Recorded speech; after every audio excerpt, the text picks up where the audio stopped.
Dallas Mavericks kontra Boston Celtics, Game 3. Naging magandang panimula ng Dallas. Umabot sa 10-point lead ang lamang nila sa Celtics, pero nag-run ang Celtics. Isa na lang ang lamang ng Dallas, 30-31. Patungo sa second quarter, tabla lamang sa 20 ang talaan. Isa pa rin ang lamang ng Dallas, 50-51. Si Kyrie nakapagbuslo ng 20 points sa first half. Siya ang leading scorer ng Dallas. Kasama si Luka na mayroong 17 points. Pagpasok ng third quarter, muling nakuha ng Boston ang kalamangan sa Dallas. Patapos ang third, umabot sa 15-point lead ang lamang ng Celtics kasama ang slam dunk ni Jaylen Brown. Si Kyrie mayroong 6 points sa third quarter, total of 26 points. Pumasok ang fourth quarter, napako ang Dallas sa 70 points. Umabot sa 21 points ang lamang ng Celtics. Pagpasok ng 10-minute mark, doon na nagsimula ang run ng Dallas Mavericks. Gumawa sila ng 22 run. Dahilan dyan na ibaba nila sa isang lamang ng Celtics. Ngunit itong si Luka na overhit, laging mainit. Hindi nila na ituloy ang kanilang momentum comeback. Sa huli, panalo pa rin itong Boston Celtics sa score na 106-99. Si Kyrie nagtapos na may 35 points, 3 rebound, 2 assists sa 45 minutes na kanyang paglalaro. Si Luka 27 points, 6 assists and 6 rebounds. Si PG mayroong 13 points, 8 rebounds, 2 assists. Samantalang kanilang 3-point area ay mayroon silang 36%, 9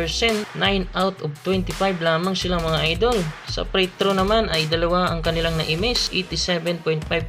Mas mataas ito kumpara nung game 2, 14 out of 16. Samantala dumako tayo kay Jason Tatum, nakapagbuslo ito ng 31 points, 6 assists in 5 rebounds. Sumama si Jaylen Brown na mayroong 30 points, 8 rebound in 8 assists. Kasama si Derek White na mayroong 16 points, 5 rebounds in 4 assists. Kasama ang kanilang field goal percentage, mayroong 38 out of 82, 46.31 sila sa field goal percentage. Samantala itong kanilang threes ay 17 out of 46. Mas mataas ito kumpara sa Dallas. 17 ang kanilang naipasok, kaya 37.1 sila sa 3-point area. At ang kanilang free throw ay isa lamang ang na-miss nila, 13 out of 14, 92% sila mga idol sa free throw line. Isa na lang ang kailangan ng Boston upang tanghalin sila ng NBA champ this 2024 season. Itong kauna-unahan ni Jason Tatum, Jaylen Brown, Derek White at itong si Jrue Holiday, magiging pangalawa niya nga ito mga idol. Grabe, talagang gustong patunayan ng Celtics na hindi nila pagbibigyan itong si Kyrie kahit isang panalo, dahil sa loob ng 13 games ay walang nakuha itong si Kyrie panalo kontra Boston.